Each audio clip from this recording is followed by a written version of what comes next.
Très heureux de vous retrouver, mesdames, messieurs. Bonjour ou bonsoir selon l'heure à laquelle vous nous recevez. Merci de votre fidélité à Congo Market Télévision. Bienvenue dans ce nouveau numéro de votre émission Bakolo Histoire. Vous savez que ce programme reçoit des personnes données pour une histoire donnée qui viennent pour nous éclairer, pour nous donner la vérité des faits par rapport à tout ce qui se passe évidemment dans notre société. Alors aujourd'hui, nous recevons pour vous un jeune Congolais.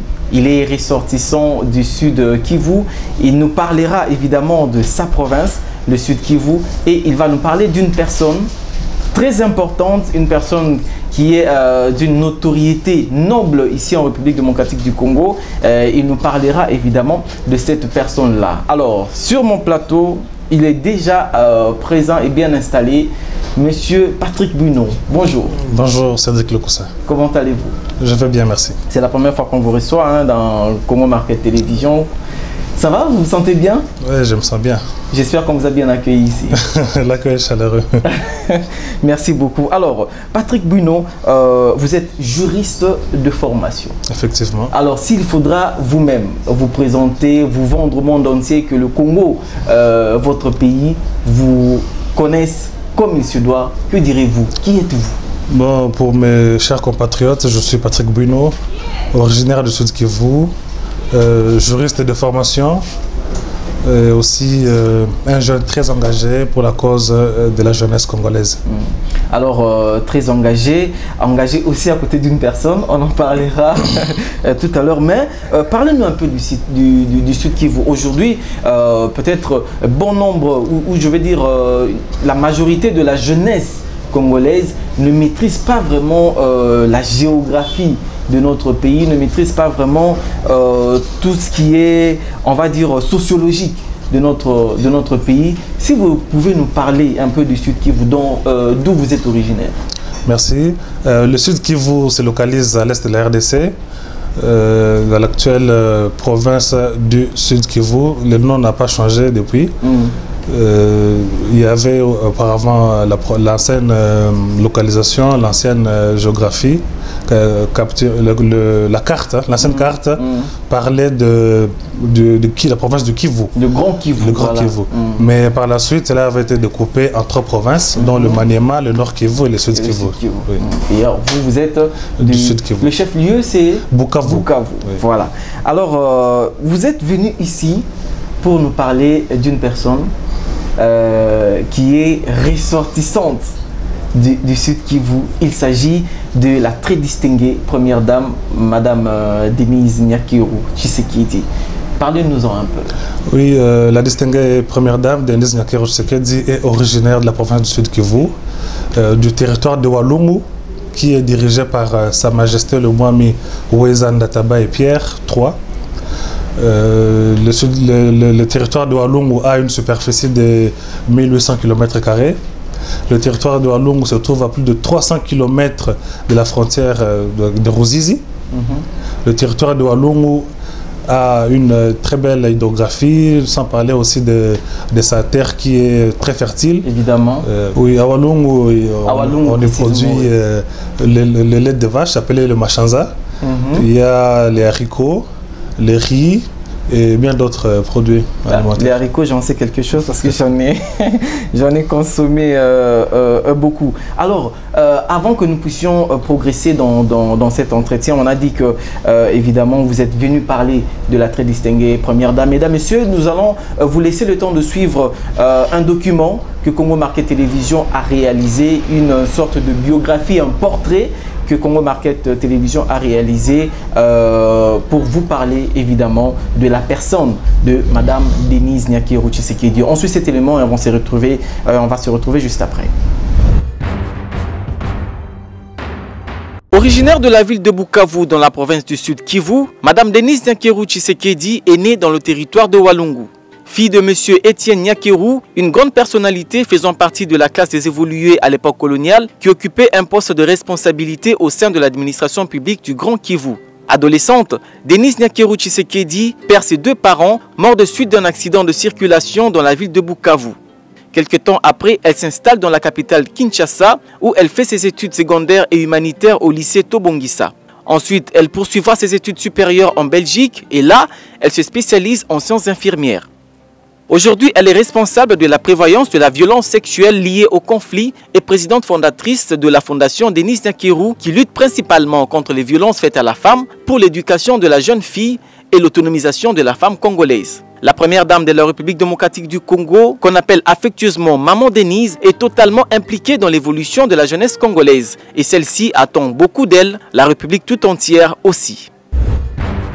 Mais aujourd'hui, pourquoi seulement au moment où elle, on va dire, elle est encensée, censée à ce niveau-là de devenir première dame, qu'on entend partout, d'ailleurs de tout et de rien, qu'elle serait d'origine rwandaise, d'origine burundaise et tout ça.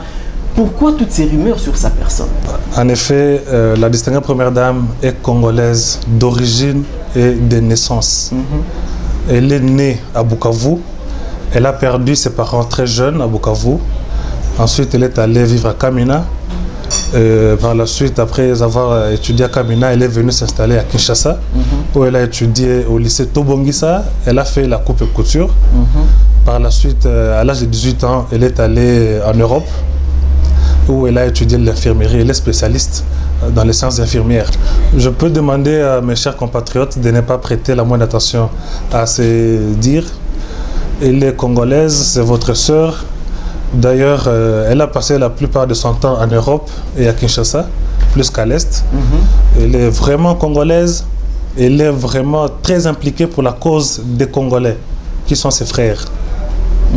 Alors, on va un peu continuer après de parler de toutes ces œuvres-là, comme nous sommes en train de les citer. Mais revenons un peu à sa propre personne. Voilà, justement.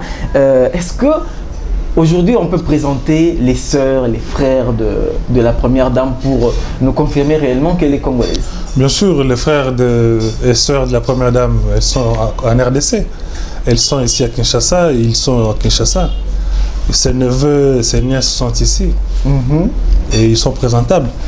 Il y a M. John Nyakeru qui est à la présidence au protocole d'État depuis le régime de Kabila, Joseph Kabila. Ah, ok. Il est aujourd'hui avec le régime de son Excellence Félix Antoine Tshisekedi Tshilombo, président de la RDC et président en exercice de l'Organisation de l'Union africaine. Il y est toujours. Alors laissez-moi un peu vous titiller un tout petit peu. Qu'est-ce qui vous a motivé, vous, personnellement, de venir un peu éclairer la lanterne, il faut le dire, de la population congolaise sur la supposée nationalité douteuse de la première dame? Qu'est-ce qui vous a motivé à le dire? Et personnellement, avez-vous des relations avec la première dame, personnelle? Personnellement, la première dame ne me connaît pas. Elle ne m'a jamais vu. Ok. Je suis sûr et certain que tout ce qui s'est dit sur elle, c'est juste de la manipulation politicienne. On dit mon peuple périme par manque de connaissances. Alors je dois venir ici pour éclairer la jeunesse congolaise sur la réelle identité de notre distinguée première dame. Oui. Serez-vous capable aujourd'hui, contre toute attente, en tout cas, de brandir, ne serait-ce que des indices ou des preuves que réellement tout ce qui se raconte sur la première dame est faux? Bien sûr, les indices et les preuves sont là. Tout le monde qui l'ont connue, à moins qu'elle ne soit première dame, savent qu'elle est congolaise. Alors, et puis, quand elle devient première dame, automatiquement, elle devient ougandaise ou je ne sais pas moi qui.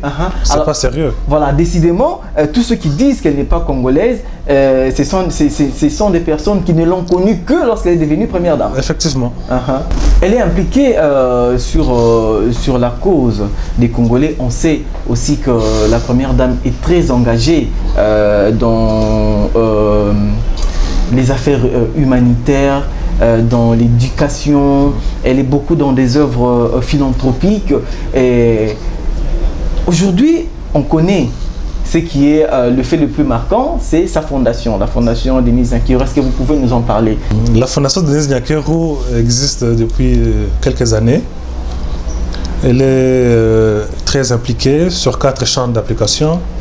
Il y a le volet santé, il y a le volet éducation, il y a le volet autonomisation de la femme, et le volet la lutte contre les violences sexuelles. Oui, la fondation Denis Nyakeru Tshisekedi est très impliquée, très soucieuse de tout ce qui se passe, spécialement à l'Est, parce que c'est la capitale du viol en RDC.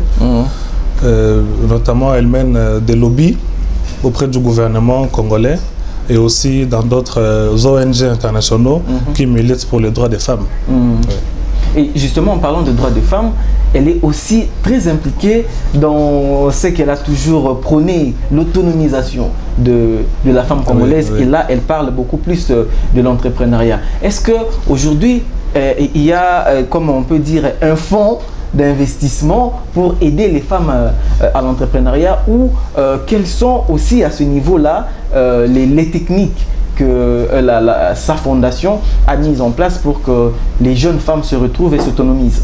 Je suis sûr qu'il y a plusieurs techniques mises sur pied pour y arriver, mais moi ce que je sais est qu'elle recourt souvent à des financements étrangers de la part des ONG qui financent, qui peuvent intervenir dans la fondation, sans oublier qu'elle aussi elle peut toucher dans sa poche avec le peu qu'elle a pour intervenir en faveur de ses sœurs congolaises qui sont victimes des violences sexuelles.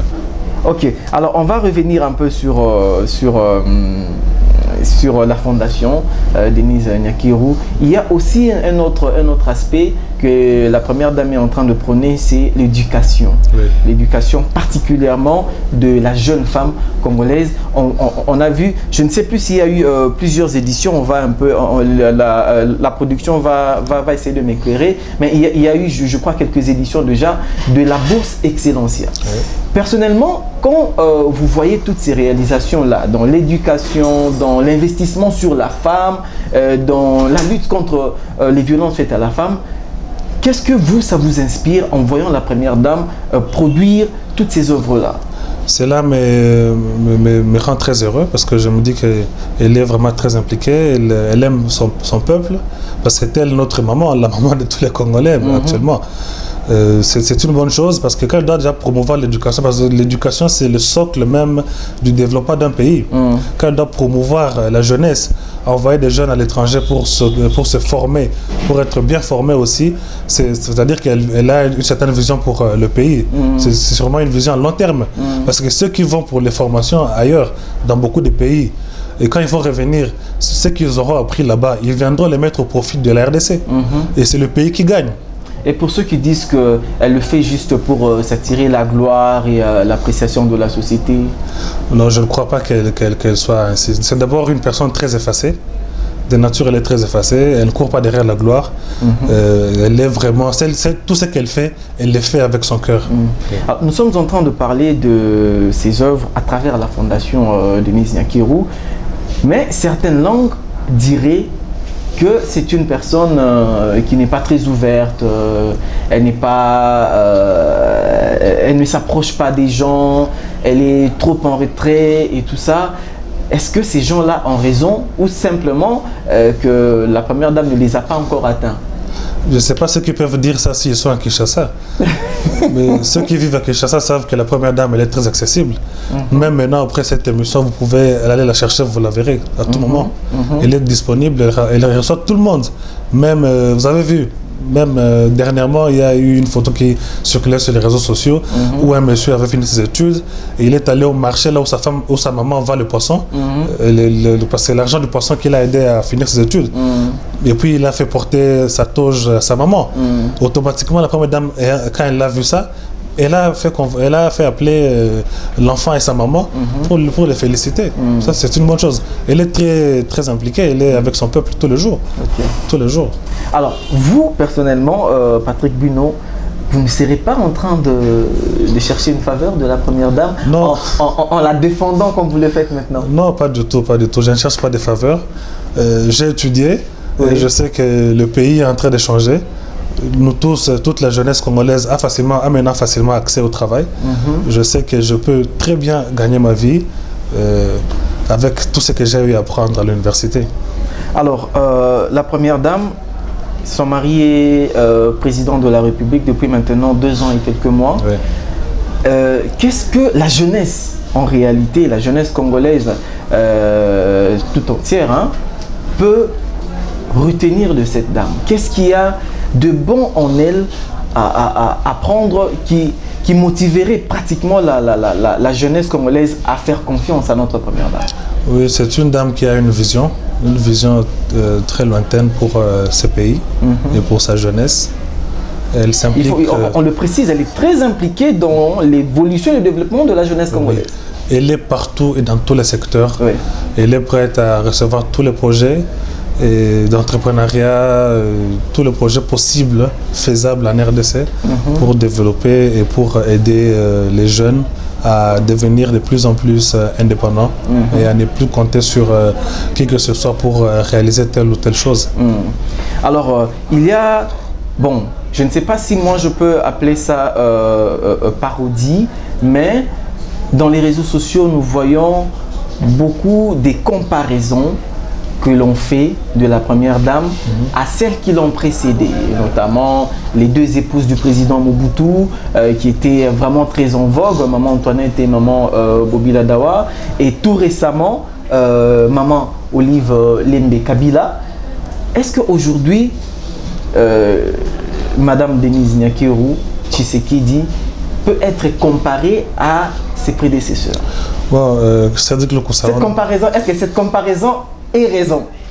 La comparaison n'est pas raison, mais ça dit que le ça. Chacun a sa façon de faire, chacun va faire selon son temps, et chacun a son vision, a son programme d'action. Est-ce qu'on peut dire qu'elle serait meilleure que celle d'avant, ou à un certain niveau, dire qu'elle a quelque chose de particulier que les autres n'avaient pas ou n'ont pas? Moi, je sais qu'elle est spéciale.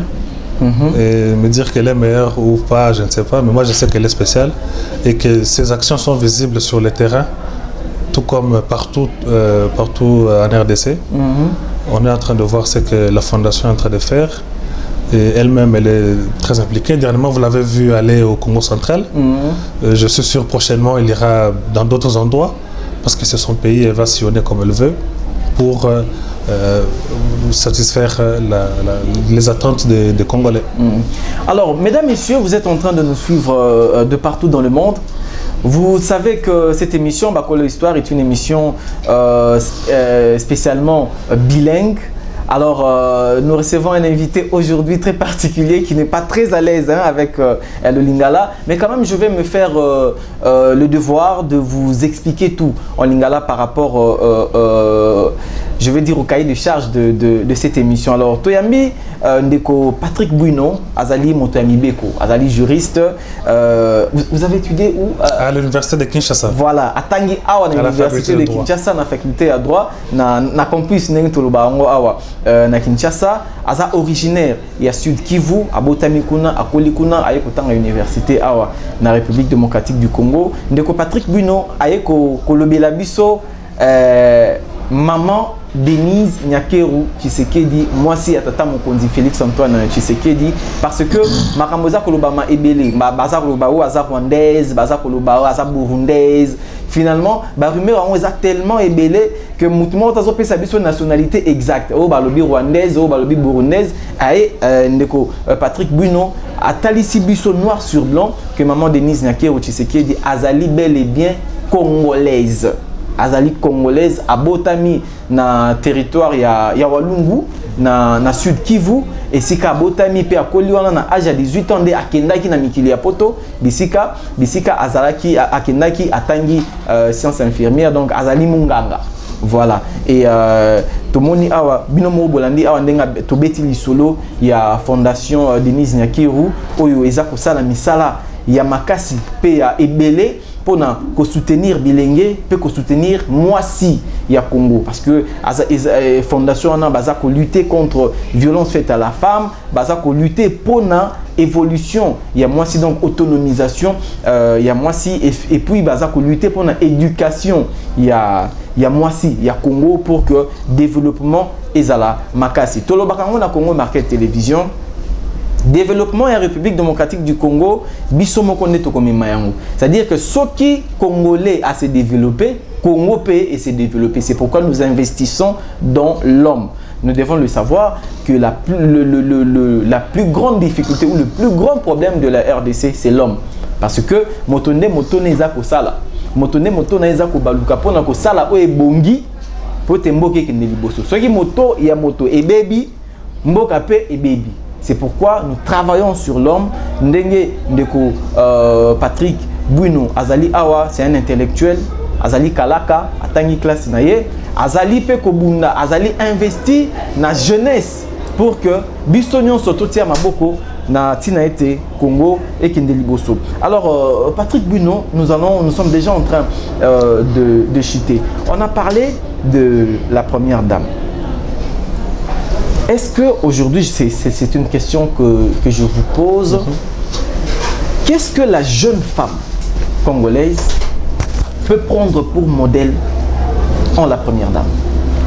Il y a beaucoup de choses, il y a beaucoup d'éléments, notamment l'autonomisation de la femme. Parce que la femme congolaise, c'est une femme qui fait tout pour le développement. On a beaucoup d'images sur le plan artistique, oui, où on voit une femme avec son panier sur le dos, amenant les enfants à l'école. Parce que la femme congolaise, elle n'est pas une femme oisive, elle se met toujours au service de tout le monde, elle aime mettre tout le monde à l'aise. C'est la force même, hein? Oui, oui, oui. Mais aussi, sans parler du ménage, oui, beaucoup de ménages qui tiennent grâce à la femme congolaise. Ce sont des femmes qui supportent beaucoup et qui inspirent, qui donnent des leçons à travers leur façon d'agir. Alors, je veux juste que vous puissiez donner un dernier message. Pas seulement à la jeune femme congolaise, mais à toute la jeunesse. Parce que la première dame, c'est vrai, aujourd'hui, c'est un grand modèle pour la femme congolaise, mais aussi les hommes peuvent beaucoup apprendre d'elle, parce que, dit-on, éduquer une femme, c'est éduquer toute une nation. Ouais. Et la première dame insiste beaucoup plus sur la jeunesse, on voit beaucoup dans ses actions. Un tout petit message à donner à la jeunesse et surtout encore, je vous donnerai, vous aurez le temps d'aborder encore ce sujet pour ceux qui croient que Maman Denise Aza congolaise, qu'on retienne quelque chose de cela et je pense que c'est par là qu'on va terminer notre entretien. Oui, pour ceux qui disent, pour ceux qui mentent que la première dame n'est pas congolaise, croyez-moi, même si ce monde serait à refaire, elle va toujours naître en RDC. Ouais. Elle est congolaise, pas parce qu'elle le veut, mais parce que son créateur l'a voulu. Elle a des parents qui sont 100% congolais, ses ancêtres sont morts et ont évolué ici en RDC. Concernant la jeunesse, nous devons faire de notre mieux pour éviter les discours discourtois. Nous devons faire de notre mieux pour agir pour l'intérêt de la nation et non pas se laisser aller dans les distractions, dans les manipulations et autres mots qui gangrènent notre société actuellement. On l'a dit ici très clairement, la première dame étant originaire de l'Est de la République démocratique du Congo. Aujourd'hui, nous assistons à des troubles, des massacres à Beni. Les bilans macabres sont en train de tomber à longueur de journée. Ici, on compte des morts par dizaines, voire par centaines, tous les jours en République démocratique du Congo, à Beni. Vous, les ressortissants de l'Est de la République démocratique du Congo, qu'est-ce que vous attendez particulièrement de la première dame, de son intervention pour la paix à l'Est de la RDC? Ce que nous attendons de la première dame, elle le fait déjà. Elle s'implique vraiment activement pour la question de l'Est. Elle mène plusieurs lobbies sur le plan international, tout comme auprès du gouvernement. Mais nous ne devons pas confondre les choses. La question de l'Est doit être réglée par le gouvernement d'abord. Nous avons un gouvernement qui vient d'être investi. C'est le gouvernement qui va décider de comment est-ce que les choses vont se passer pour éradiquer tous les groupes armés qui se trouvent à l'Est de la RDC. C'est l'épouse du chef de l'État, commandant suprême de l'armée et de la police nationale congolaise. N'attendez-vous pas d'elle une petite, comment dire, une petite intervention auprès même de son mari? Bien sûr, bien sûr. Elle est l'épouse du chef de l'État. Quand il sera au salon en train de manger, sûrement qu'elle peut glisser 2 ou 3 mots à faveur de ses frères de l'Est. Elle le fait déjà, je suis sûr. Et c'est l'exécutif de la RDC qui va s'occuper de ça, parce que c'est d'abord le pouvoir interne, le pouvoir de la RDC. C'est le gouvernement. L'autorité publique va s'occuper de tout ce qui est question sécuritaire à l'est de la RDC. Ok, c'est vrai, nous avons parlé de la première dame de notre pays, mais l'actualité en République démocratique du Congo reste marquée par la formation du gouvernement qui vient d'être publiée, qui est dirigée par Sama Lukonde, le Premier ministre. Que pensez-vous de ce gouvernement d'union nationale, d'union sacrée? Voilà, c'est l'union sacrée. Oui. Voilà. Le gouvernement de l'union sacrée est venu pour soulager un peu beaucoup de pleurs. Mais pour commencer, est-ce que vous êtes satisfait de cette composition-là? Oui, pourquoi ne pas être satisfait? Je suis un Congolais, je connais au moins 70% des membres qui composent le gouvernement Sama Lukonde. Nous savons qu'en réalité, ce sont des warriors. Ce sont des gens qui sont compétents et qui connaissent. Vraiment, je félicite le chef de l'État pour son implication, pour nous avoir produit ce gouvernement. Nous attendons beaucoup de choses de ce gouvernement, beaucoup de réformes. Notamment le rétablissement de la paix à l'Est. Oui, ça d'abord, les réformes économiques et plein d'autres choses. Oui. Êtes-vous sûr que ce gouvernement va atteindre, c'est ma dernière question pratiquement, va atteindre l'objectif lui assigné par le président de la République? Bon, ces objectifs-là. Bon, vous avez suivi, tout comme moi, la défense du Premier ministre Sama Lukonde Kyenge au Parlement. Il a bien sûr défendu le programme de gouvernement et je suis sûr qu'il ne va pas aller à l'encontre de tout ce qu'il a dit. Il va respecter tout ce qu'il a promis, tout ce qu'il a dit à la ligne. Ok. Bandeko, bolandi biso na mokili mobimba, masolo na biso et comme pratiquement na souka, mais nous voudrions finir par un tout petit message, s'il vous plaît, tolingana. Parce que toza komona awa na République démocratique du Congo, chaque fois que moto a matima mokie a monani na mokili a yebani, c'est toujours des messages yamabe, des messages contre cette personne o azalaka congolais te o azamuibi o azandoki azaboye. Vraiment, tout ce que nous entendons là, tout ce que nous faisons là ne font que détruire l'intégrité, détruire l'unité de la République démocratique du Congo. Et Sengeli Nabiso vraiment tolingana soki moninga mati to pesa ye maboko to soutenir ye pour que oya ko sala et même développement na mboka mobimba pe biso nyonso nde to koyeba na ko bénéficier na yango. Ça c'était un tout petit message pour l'amour, la solidarité et l'unité de la République démocratique du Congo. Nayamba ki pona bino ndeko Patrick Bouno azali juriste ayaki awa na Congo Market Télévision to betina masolo à Sud Kivu to betina masolo ya première dame ya République démocratique du Congo aye ko rétablir une vérité oyo ezali pratiquement foulé au pied hein na bandeko balingi ko o balingi ka Congo beba. La rumeur est circulé comme quoi la première dame n'est pas congolaise, mais Patrick Bouno aye awa atali sibiso noir sur blanc qu'elle est bel et bien congolaise. Et évidemment, il a donné son avis en tant qu'intellectuel congolais sur le gouvernement actuel Oyo Euti Kobima. Patrick Bouno, c'était un plaisir. Merci pour nous de vous recevoir dans Congo Market Télévision. Merci beaucoup de votre temps. Merci. Bakolo Histoire à Mokola Lelo et Sili, mesdames, messieurs, merci de nous avoir suivis, merci de votre fidélité. N'oubliez pas, abonnez-vous et faites abonner les autres. Restez fidèles à Congo Market Télévision. Je dis merci à toute l'équipe qui a concouru à la réalisation de cette émission. John Makula, Benny Ifombo était là pour la réalisation. Aurélie Mouteba était à l'assistance et tout était coordonné par Ali Raphaël Kengele, le coordonnateur de Congo Market Télévision. Merci à toute l'équipe et on va se retrouver avec vous, mesdames, messieurs, dans nos prochaines éditions.